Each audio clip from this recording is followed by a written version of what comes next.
I haven't had a sip of soda in probably 20 years. Oh, so this is going to be like... You can abstain if you would like. No, I won't be like guzzling any of them, but I do... Yeah. I'm just curious what it even tastes like, because I'm sure it's going to shock my senses. Several flavors here. It's not product placement, I promise. Hi, I'm Andrew Dost from Metal Bubble Trio, and this is a Mountain Dew... I guess it's a self-referential Mountain Dew taste-off, where I'm comparing the different flavors of Mountain Dew to my oeuvre, milieu. What's the word? My discography. Wait, one album per Dew? Whatever you feel, yeah. Okay. I'll say we can get 2 for Metal Bubble Trio, since it's the promotional moment. So this is Code Red. My main memory of Code Red was my senior year of high school. We did like a lock-in before graduation. Like everybody stayed the night at the school, and one of the prizes was a Code Red hat for like this game. I don't even remember what the game was, but I ended up winning, so I had a Code Red hat. And I think I used to love to do the Dew, but I haven't had a sip of Code Red probably since that night 20 plus years ago. So here we go. Down the hatch. It's fresh. Sniff test. There we go.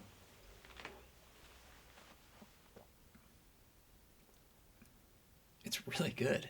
It's really fucking good. It's like, I mean, I haven't had, like, the only sugar I've had in the last, several years is like from fruit or... Yeah, your body's going to be screwed up. I know. I mean, I'm like caffeine and sugar at 9 p.m., whatever time it is. Classic. It's 152% of your daily recommended allowance of sugar. So you should absolutely have multiple. So, yeah. So, okay. I need another step to get back to the game here.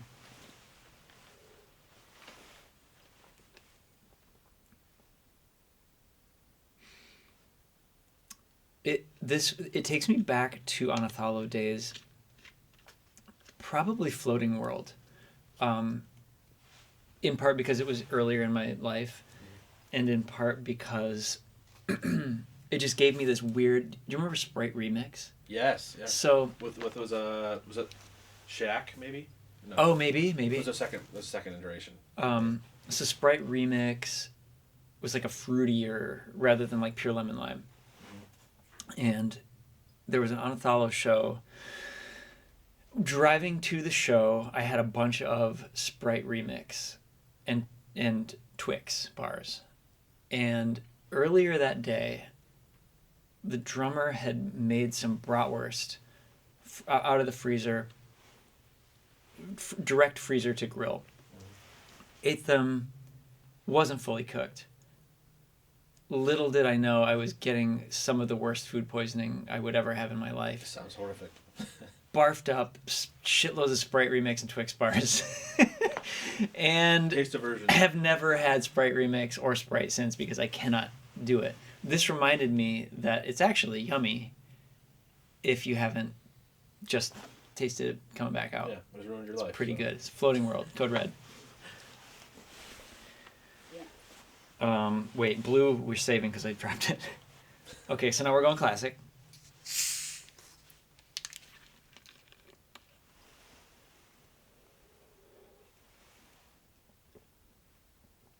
It's so different.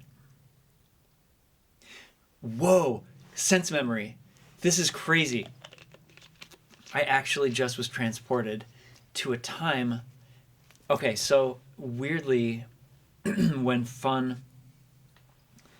we were touring, it was the Panic at the Disco tour that we were talking about. It was our first tour in a bus, and it was awesome to be in a bus. And our merch person, Megan, and Mountain Dew came out with these glass-bottled cane sugar versions of how it was originally made, like the real shit, you know? I remember. And Megan and I would plow through these glass bottles of Mountain Dew. We got obsessed. We would get them all over the place. So this, I haven't even thought about that until this flavor hit my lips, and I was like, ooh, there, like that. I remember that. So that conjures up fun, Aim and Ignite. Or actually, specifically the Panic collaboration, Come On. Banger. We played it with them every night. It was a lot of fun. Those guys are great. Mm-hmm. So Come On, which I don't know if this was ever made public. It probably was. we wrote that for the Alice in Wonderland soundtrack, the Tim Burton Alice in Wonderland movie. I'm surprised it wasn't on there because it felt like it fits the vibe. It did. I think there was some weird thing where we were like, either we or our label or Panic or there was something where like, if it's not the first track and the lead single off the album, then we're out. And so Panic had just did Jennifer's Body, hadn't they? So they were like, we're gonna get a different band. I don't know. I don't remember what the deal was, but I think like we maybe torpedoed the deal. Unfortunately, It's 100% of the shots you don't take. That is the God's honest truth. Michael Scott. Wayne Gretzky. Wayne Gretzky. Cool. Good. I'm glad we got a specific deep cut in there. Cool. That's a heavy deep cut. Yeah. I love that. Baja Blast. Oh, I used to. So, does Taco Bell? This was a Taco Bell invention. Still is. Okay. I think it might even be on the bottle. Let's see. Zoom in. Just kidding. It is. There is a bell. Oh, there is Taco Bell original. Yeah. There's the bell. To whom the bell tolls. Dude, yeah, a gordita or a chalupa with some Baja Blast. That's my order. Again, such a different flavor profile. Mm-hmm. It's shocking to me that it's all Mountain Dew. Like this is it made by another company or is Mountain Dew its own thing? That's what I thought, right? It's PepsiCo or whatever. But love that the record's all about these like natural flavors and all this like nice like wholesome stuff, and I'm making you drink the most garbage. No, I'm into it though. It's fun. Mountain Dew is not garbage. I feel you. I'm surprised at how much I'm enjoying it. I'm just like, dude, soda is good. It is so good. It's almost like they make it to make you drink more. Right. Yeah. Right. Yeah. But this is hitting. I'm like, it is a treat. It's really fucking good. I'm playing Busting or Disgusting with Andrew Dost. Is it Busting? Baja Blast is busting. Have you heard Joey Valence and Bray? I think so. You might dig it. It's like very cool Beastie Boys adjacent hip hop. Yeah. It's really good. They got a song called Bussin'. Oh yeah, I know what you're talking about. But what is it? Oh.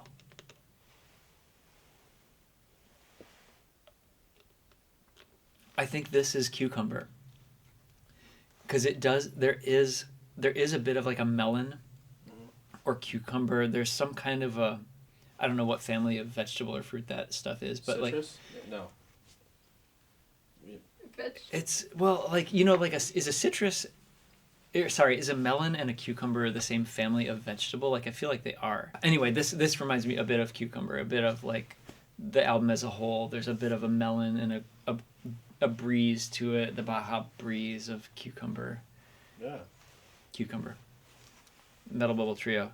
Dropping everywhere, January 17th. This is Live Wire. Sparked with artificial orange flavor. Surprised that's their tagline. It's got like a phoenix on it and some no, they're not basketballs, they're oranges. Okay.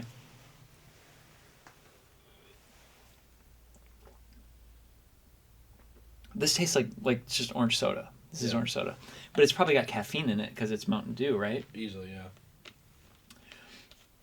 Orange. Who loves orange soda? Yeah, Kel loves orange soda. I was actually thinking like I as a child loved orange soda and loved like in a particular part of my life listened to August and Everything After by the Counting Crows and probably was chugging orange soda. Yeah, I think that's kind of cool though. Like you can like, bring it up like as like a song that means something to you. So yeah, let's you can say that. Yeah. I'm gonna say Counting Crows. I'm in a weird Counting Crows phase right now too, which is maybe part of this. I played A Long December I do a Christmas show every year. Mm-hmm. Played A Long December with my friend Tim and my friend Tom, and a band to play the music for it. And remembered that Recovering the Satellites is like one of the greatest albums ever. So I've been like trying to find a copy on vinyl that is not $400 because you can find a copy on eBay for $400, but I don't want to spend that as much as I love the album. I simply cannot justify that expense. That's a lot of money. And this reminds me of like being a kid. The complete sugar rush of a soda and the complete rush of hearing beautiful music for the first time that changes you forever and imprints on your DNA. And nothing can kind of hit in that way anymore. I don't know if you find that as an adult. If you're like, absolutely. Hearing the Blue album for the first time or the 10th time, whatever, like. Yeah, it just like. Can you do the riff on the piano? The Weezer riff. Debate on it if it's or whichever you want to do. You know the riff. You just got Weezered. There's another song where like I'm always torn on whether I think the accidental should go up a chromatic half step or not. Do do do do do do do do do do do do, and I hear it as do do do do do do do. It's like Ben Harper or Howie Day or Jack Johnson or something like that. Yeah, I know what you're talking about. Anyway, like that's do do do do do do do do do do do do. Anyway, I never know what it is. I don't know anything. Weezer, their album Ratitude, now available. Just kidding. Yeah, I actually do like a lot of late period Weezer. Me too. I'm an apologist for sure. Yeah, the White Album is incredible. White Album's so good. Even the Make Believe has its moments. Like there's a lot of great ones on there. Red Album. It was Make Believe. Pork and Beans. Yeah, Pork and Beans is sick. So good. There was a song on Make Believe that was meant for Shrek that was not used in Shrek. Really? Which one? My Best Friend. Was that? Oh yeah, that makes sense. Okay. Was that on Make Believe? Yeah. Okay. It's in the Yogi Bear soundtrack now. So. Oh cool. This is Purple Thunder. Purple Thunder. Mountain Dew really should have quit. There's like a evil grape riding a motorcycle on here, with a blast of berry plum. Menacing. It is. It's weird. It's a weird. Two different ones. There's one with a little sidecar. I don't know what their iconography is all about here, but anyway. Let's see what we got. Let's see what we get here. What sense memories are conjured.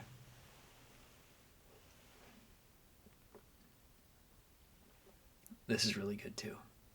My God, it's yummy. Caffeine content 91 milligrams. It's like 2 cups of coffee. Is a cup Casual. 45? I don't know. I don't drink coffee, so I don't know. Wish I liked it though. This one to me has Columbus vibes. I liked it. So Columbus. Paper and plastic, baby. Paper and plastic. I had a lot of fun writing and recording Columbus, and I wish that it wasn't done from such a place of like privilege and stupidity, because me being like, Columbus, like, wouldn't it be funny if we thought he was a great guy and made friends with the Native Americans, and like writing this cheeky stupid shit about horrific shit. It was 2009.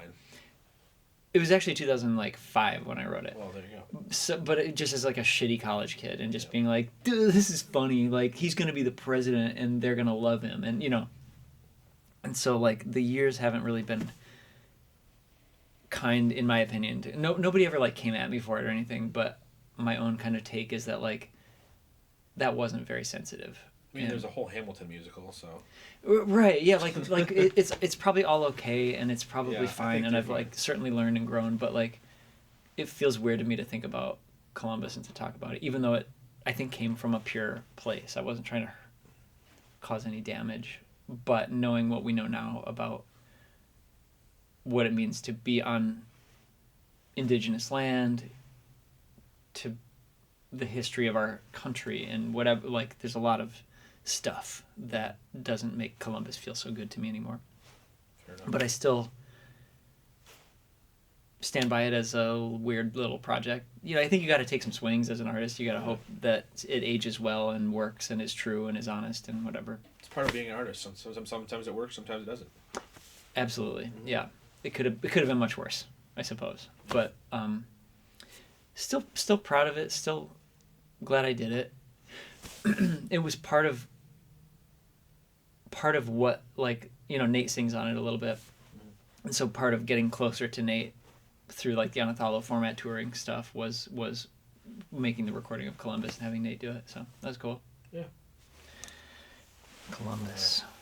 Hey Columbus, pack a compass. It all just started, you know, it's just like a dumb pun, you know. Yeah. And now Voltage, charged with raspberry citrus flavor and ginseng. This is healthy. This is herbal. Oh shit! This is good. Yeah, the piano's ruined. Throw some Mentos in there for you. Mm-hmm. Again, a completely different flavor.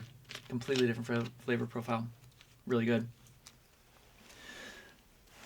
This one reminds me, you know what? It actually, I know I'm trying to pitch Cucumber. I'm in Cucumber promo universe. LP2. I already have the cover. I already know what it sounds like. I've already written some of it. This to me is Metal Bubble Trio LP2. I love that you're already working on another one. One of the songs is called Bikes on Ice, and I don't know if it's going to make the album. You know, like that song that we played on Kimmel, I thought this song sucks and it's not going to make the album. It's just the first one. When Fun started, we wrote a couple songs that were kind of bad, and we're like, is this even going to work? I don't know. But then we wrote